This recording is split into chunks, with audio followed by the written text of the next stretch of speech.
Hi guys, so welcome back to my channel. For today's episode, mag-unbox tayo ng isang album. Kasi pansin nyo ngayon, nagsasort ako ng Murakami. Yan, kasi fan ako ng Murakami, and then sa K-pop na medyo bago ko na I'm a new fan of K-pop genre. Tapos ayun, ngayon nagkaroon kasi ng collaboration si Takashi Murakami sa isang K-pop group which is New Jeans. So yun, bumili ang album nila. Yan. Unbox natin kung ano meron. So ayan, pansin nyo, Murakami's art siya.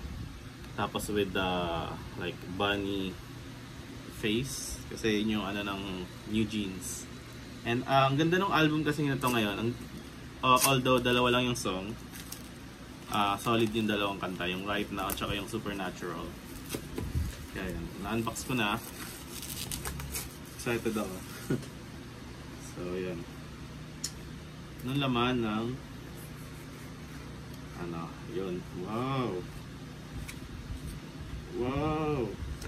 Nice. Yung niya, kasi meron akong mga album din ng mga K-pop, pero iba yung quality nito kasi parang same ata sila ng company ng BTS. Yeah, so magaganda yung merch nila. And ayan, sila yan, ganda no. Ito kasi sila yung mga characters, sila yung mga singer ng members ng New Jeans. Although di ako sigurado sa mga names nila, kilala ko lang doon si Honey. Kasi nagkaroon sila ng collaboration sa PUBG or yung Battlegrounds. Kaya naglalaro ako nun. Kaya angas na, nagkakaroon ng sayaw ng New Jeans. So ayun, nakatakip siya ng plastic na parang blurred. Wow. Ayan. Ito kasi parang drawstring bag. Para siyang yung mga nabibili sa Nike, sa mga sports apparel na na bag. So nasa loob siya. Ayan. Ayan yung drawstring. Tapos makikita nyo yung niya, art style. Ito sila, 1, 2, 3. So yan sila, yan lahat ng character. Meron yung sa likod. Maganda siya i-display, maganda siyang gamitin. Bagay rin siya sa Murakami inspired. Well, hindi. Official official merch ng Murakami. Lalabas ko yung mga content ng ng bag, ng album. So meron siyang photo cards, pero yung sleeve niya ang ganda rin. Pwede rin siya i-frame. Yan. Kasi meron din kasi akong artist dito. Pumunta kami ng Taiwan. Meron ng exhibit doon si Murakami.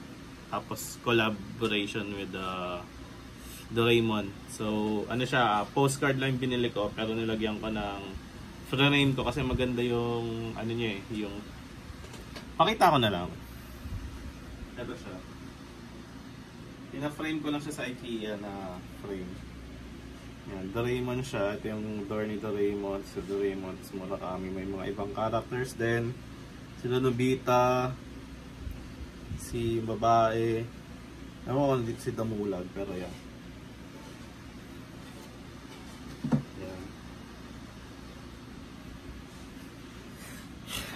Tapos sa sleeve, yan yung sleeve. Meron ding ito, yung nila, ewan ko tawag dito pero common to sa mga K-pop albums. Yan yung mga picture nila. Yan. Kaya maganda rin. Yan. Yan. Ito yung mga members, si Honey, si Daniel, si Minji, si Yain, tsaka si Herin. Tapos meron ding postcard ng New Jeans. Maganda kasi sa New Jeans yung style nila.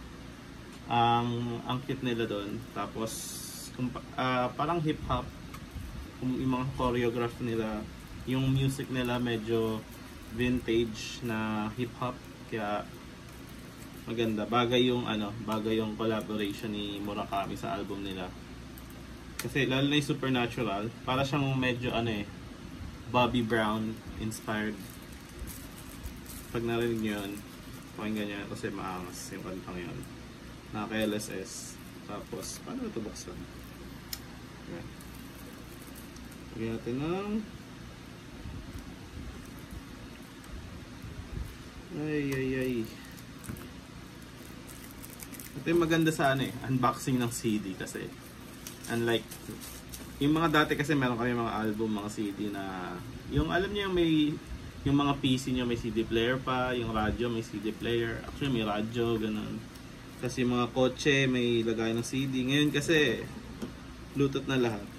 Kaya ano, madali pero like ano na siya. Iba pa rin talaga yung experience ng may ano ka, CD. Ayan. Ang tagal naman ito. So, mas mahirap pa siya buksan kaysa sa bala ng PS4. Charis. Yun lang. Ayan. Ayan. Buksan na natin. Actually maganda yung art ng album. Pwede rin i-display. Yo! Yan. Ito, ayan, yung album nila. Ito rin sa likod, sila rin. Yun yung kanta. Yung kanta kasi ano eh, dalawa lang. Isang Supernatural tsaka Right Now. Tapos yung iba naman, instrumental. So, walang lyrics. So, pag binuksan mo yung album, wow. Ayan. Ito yung ano niya. Ang cute, di ba? Tapos, ito, alam ko lyric book to eh. May art style din. Ano ba ito tinatanggal? Ang laman ng lyric book. Ayan, may mga lyrics yan. Tapos, and then, ibang kanta, yan. Yun lang. So, yeah. Kaya yung mga gantong ng collection kasi kailangan mo rin bumili ng ano eh. Ng ano tag ng CD player kung gusto mo marinig yung mga kanta nila. Although meron sa Spotify. Pero yeah, iba pa rin yung magagamit mo yung binili mo. So maybe bibili tayo ng CD player. Kasi pangatlo na to sa ano ko, pangatlo na to sa CDs ko. Kasi meron na akong ano, ito. Kung sa mga di nakakaalam, once din ako. So, tawag dun sa fanbase ng Twice. Tsaka, ang bias ko kasi si Momo. Ayan. Si Momo kasi pinakamagaling sumayaw doon. Tsaka, ayan. Ito yung With Youth. Parang ano na ito yung latest album nila. Pero may bagong kanta, which is yung Dive. Tapos ito rin, si Momo, yung Ready to Be. Dito yung kanta na ano, Set Me Free. Kaya yan. Anyways, buksan natin tong photo card. Kung ano meron. Ito yung likod, may mga iba-ibang kulay lang. Ito sila. Hindi ko sila kalala eh. Si Honey lang ata kalala ko, pero ito si Honey. Hindi ko sure. Tsaka si Daniel. Basta yan, yun yung New Jeans. Kaya ayun. Anyways, yun lang muna. Next upload ko, ewan ko kung anong content ko. So, subscribe lang kayo guys. So, let's go!